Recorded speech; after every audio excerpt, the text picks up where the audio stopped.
தமிழகத்தை உலக மகளிர் தினம் கொண்டாடும் அன்று காவல் நிலையத்தில் ஏற்பட்டிருக்க மரணங்களுடைய எண்ணிக்கை 26 மாறியுள்ளது.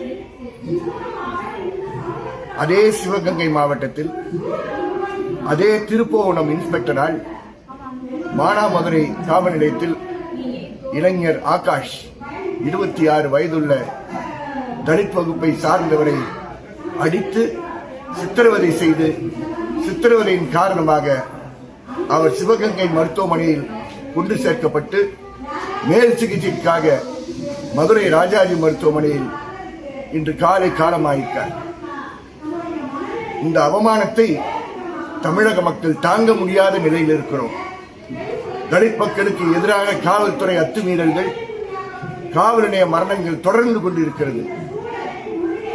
இறந்த ஆகாஷினுடைய உடல் முறையாக உயர்நீதிமன்ற ஆணையின்படி பிரேத பரிசோதனை முறையாக செய்யப்பட வேண்டும். மேஜிஸ்ட்ரேட் அவர்கள் அங்கே குடும்பத்தை சார்ந்தவர்கள் பிணத்தை பார்ப்பதற்கு வாய்ப்பளித்து இன்றே அவருடைய போஸ்ட்மார்ட்டம் அறிக்கையையும் வீடியோவையும் குடும்பத்திற்கு உடனடியாக கொடுக்க வேண்டும் என்று சித்திரவதைக்கு எதிரான கூட்டு இயக்கத்தின் சார்பாக கேட்டுக்கொள்கிறோம்.